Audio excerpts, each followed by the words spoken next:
ঝটপট অতিথি আপ্যায়নে অথবা ভিন্ন কিছু তৈরি করার প্রচেষ্টায় আজকে আমার এই রেসিপি। এটা একটা ডিমের রেসিপি। এটা তৈরি করাটা খুবই সহজ এবং খুব অল্প সময়ে এটা তৈরি হয়ে যায়। তো আশা করছি আপনাদের কাছে আমার আজকের এই রেসিপিটা ভীষণ ভালো লাগবে। তো চলুন শুরু করি। চলে যাচ্ছি মেন উপকরণে এবং প্রস্তুতি।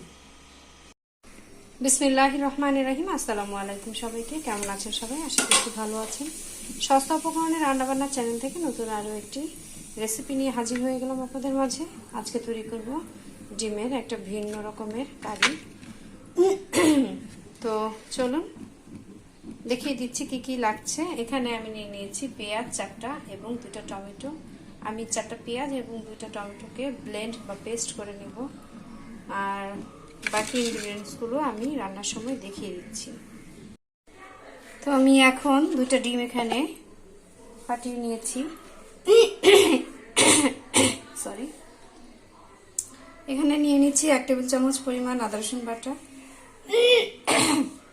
1 চা চামচ লবণ নিয়ে নিয়েছি, সেই পেঁয়াজ এবং টমেটো পেস্ট। এটা আপনারা চাইলে শিল বাটায়ও বেটে পেস্ট করে নিতে পারেন।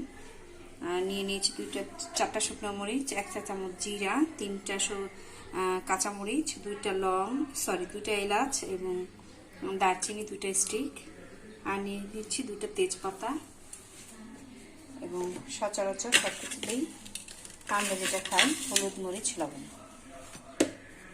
এবং ধনিয়া। তো চলুন শুরু করে দিই। আমি এখানে অ্যাড করে দেবো সামান্য পরিমাণে লবণ, খুব সামান্য পরিমাণে 1 চিমটি লবণ দিয়ে দিচ্ছি, 1 চিমটি হলুদ, 1 চিমটি মরিচের গুঁড়া এবং 1 চিমটি ধনিয়া গুঁড়া। এটাকে আমি একটা হ্যান্ড উইস্কের সাহায্যে ভালো করে, আমি 2টা করে ডিম দিব কারণ তাতে পরিমাপটা ভালো ডিম হয়। আমি ডিমটা ফেটিয়ে ভালো করে মশলাগুলোর সাথে মিশিয়ে নিচ্ছি। চুলায় আমি একটি তাওয়া বসিয়ে দিয়েছি গরম হওয়ার জন্য।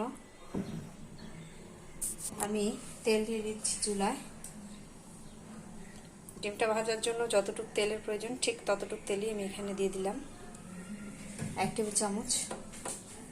আমি এখন ডিমটা ভালো করে ফেটিয়ে নিচ্ছি। ডিমটা মেশানো হয়ে গেছে, দেখতেই পাচ্ছেন মশলাটার সাথে ভালো করে ডিমটা মিশে গেছে। আমার তেলটাও গরম হয়ে গেছে। আমি এখন ডিমটা খুব আস্তে করে দিয়ে দেব।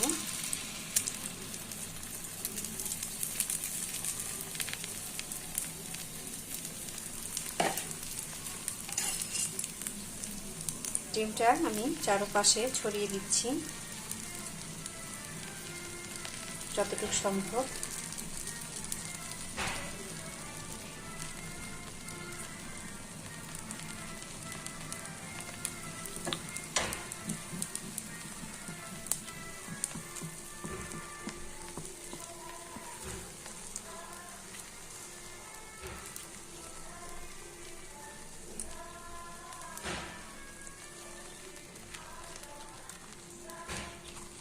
দেখতেই পাচ্ছেন কিভাবে ছড়াতে হবে।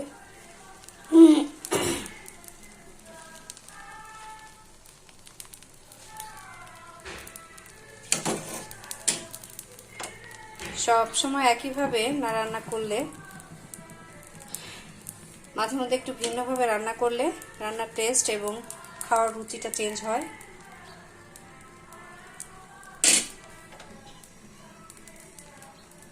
চুলার আঁচটা মিডিয়ামে রেখে আমি এখন ডিমটাকে ফোল্ড করে দেব।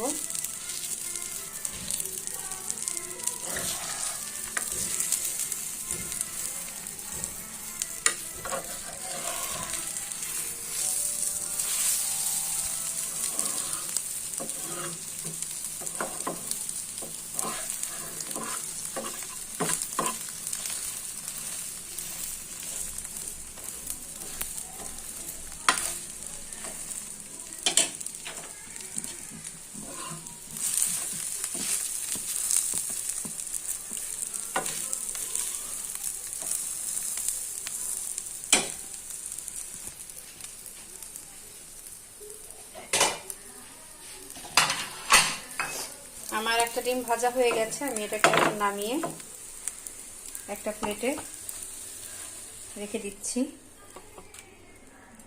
আমি আরেকটা ডিম এখন প্রস্তুত করে একইভাবে ভেজে নিচ্ছি। ডিমটা ভাজা হয়ে গেছে, আমি দুইটা ডিম একসাথে করে রেখেছি। এখন আমি এগুলোকে কেটে নেব। আপনারা আপনাদের সাইজ অনুযায়ী ছোট বড় করে কেটে নিতে পারেন। আমি আমার সাইজ অনুযায়ী এটাকে কেটে নিচ্ছি।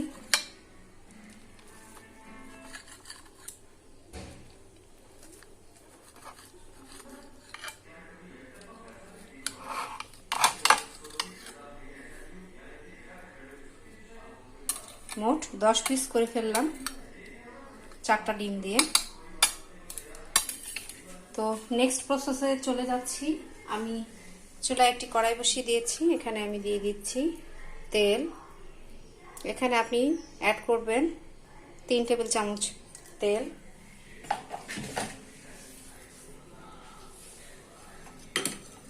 দিয়ে দিচ্ছি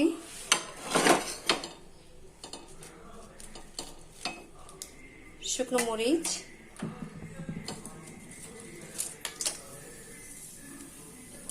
দারচিনি, এলাচ, তেজপাতা এবং আস্ত জিরা।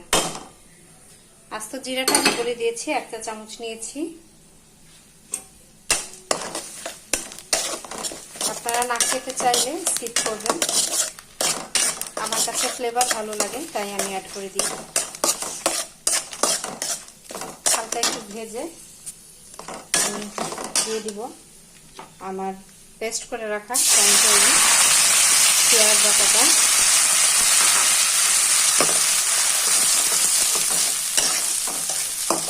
আমি এখন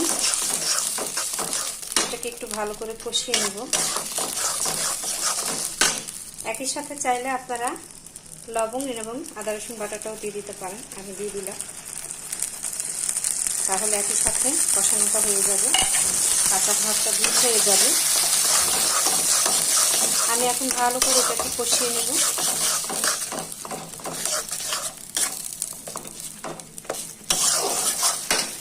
চুলার আঁচটা এই মুহূর্তে মিডিয়ামে থাকবে। দিয়ে দিচ্ছি 3টা কাঁচামরিচ, আমি এভাবে একটু ফাটিয়ে দিচ্ছি।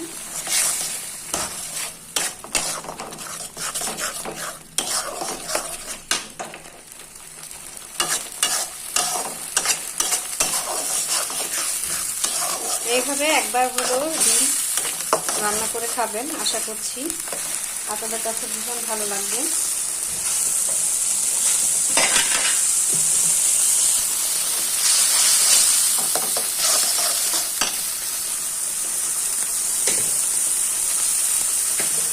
আমি এখন অ্যাড করে দেব হলুদ, মরিচ এবং ধনিয়া। আমি এখানে 1/2 টিস্পুন হলুদের গুঁড়া, 1 টিস্পুন মরিচের গুঁড়া এবং 1 টিস্পুন ধনিয়ার গুঁড়া দিয়ে দিলাম। এটাকে আমি এখন ভালো করে মিশিয়ে কষাবো।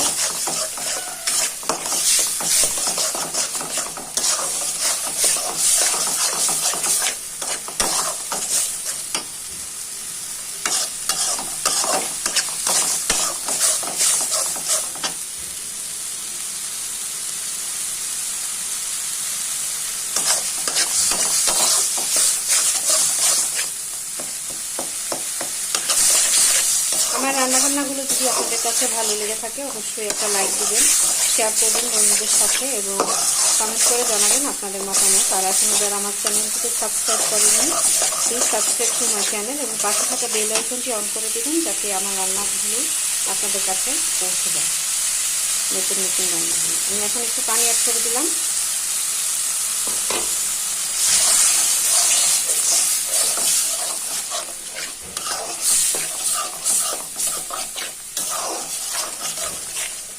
আমি খুব ভালো করে এটাকে কষিয়ে নিচ্ছি, তেলটা সাইডে চলে আসা পর্যন্ত আমি এটাকে কষাবো। তো আমার মশলাটা কষানো হয়ে গেছে, আমি এখানে অ্যাড করে দেবো খুব সামান্য পরিমাণ চিনি, 1 চা চামচের মতো চিনি দিয়ে দিলাম। দিয়ে দিচ্ছি 1/2 টিস্পুনের মতো গরম মশলা গুঁড়ি। এখন আমি এখানে আরেকটু পানি অ্যাড করে দেবো।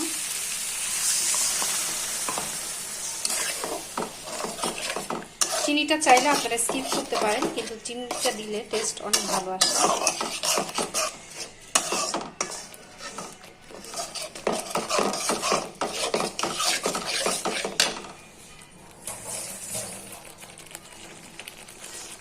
আঁচটা আমি এখন মিডিয়ামে রাখবো।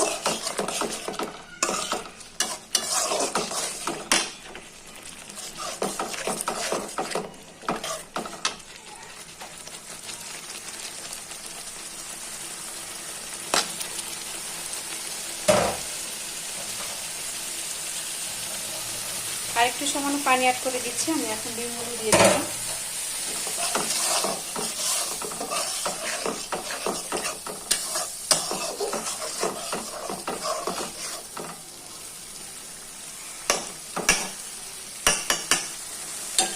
আমি এখন ডিমগুলো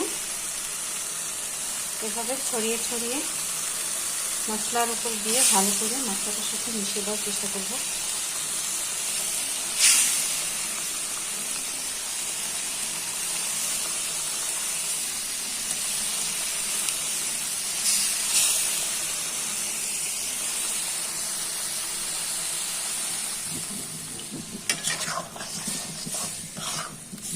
এভাবে মশলার সাথে ভালো করে মিশিয়ে দেওয়ার চেষ্টা করবেন। সিদ্ধ করলে অনেক সময় বাচ্চারা ডিমের কুসুমটা ফেলে দেয়। আমার বাড়ির বাচ্চারা ডিমের কুসুম ফেলে খেতে চায় না, তাই মাঝে মধ্যে এই ট্রিক্সটা অবলম্বন করি। কারণ ডিমটা ভীষণ জরুরি বাচ্চাদের জন্য, বাচ্চা না শুধু বয়স্কদের জন্য ডিম ভীষণ জরুরি। সব মানুষের জন্যই ডিম জরুরি। তো সপ্তাহে 2-1 দিন আমি ডিমের মেনুটা রাখার চেষ্টা করি। আমি এটাকে এখন লোতে করে ঢাকনা দিয়ে রান্না করব। মিডিয়াম আঁচে না, একদম লোতে ঢাকনা দিয়ে আমি এখন এটাকে রান্না করব 2 থেকে 3 মিনিটের মতো। যেহেতু এটা রান্না করা ডিম বা ভেজে রাখা ডিম, এটা হতে বেশি টাইম লাগে না। যার যার পছন্দ অনুযায়ী ঝোলটা রাখার চেষ্টা করবেন বা গ্রেভিটা। আমি এটাকে আর শুকনো করব না। আমি এখন এতে অ্যাড করে দিচ্ছি 1 টিস্পুনের মতো জিরা ফাঁকি। আপনারা চাইলে এখানে ধনেপাতা ইউজ করতে পারেন। দুটার ফ্লেভারই ভীষণ দারুণ। তো আমি জিরা ফাঁকিটাই দিয়ে দিলাম। আমি এখন ঢাকা দিয়ে জাস্ট চুলাটা বন্ধ করে দেবো। দেখলে কিন্তু খুব সহজেই তৈরি হয়ে গেল ঝটপট একটা রেসিপি। আপনারা রেসিপিটাতে যে কোনো মেহমান হুটহাট চলে আসলেও আপনারা এটা দিয়ে মেহমানদেরকে আপ্যায়ন করতে পারেন। পরিবেশন করে দেখাচ্ছি কেমন হয়েছে। মাশাআল্লাহ, আলহামদুলিল্লাহ, এই তো তৈরি হয়ে গেল আমার ভিন্ন স্বাদের ডিম রেসিপি। আশা করছি আপনাদের কাছে ভালো লেগেছে। যদি ভালো লেগে থাকে অবশ্যই একটা লাইক দিবেন, শেয়ার করবেন বন্ধুদের সাথে এবং কমেন্ট করে জানাবেন আপনাদের মতামত। নতুন আরও একটি রেসিপি নিয়ে হাজির হয়ে যাব অন্য একটি ভিডিওতে। ভালো থাকবেন, সুস্থ থাকবেন। আল্লাহ হাফিজ।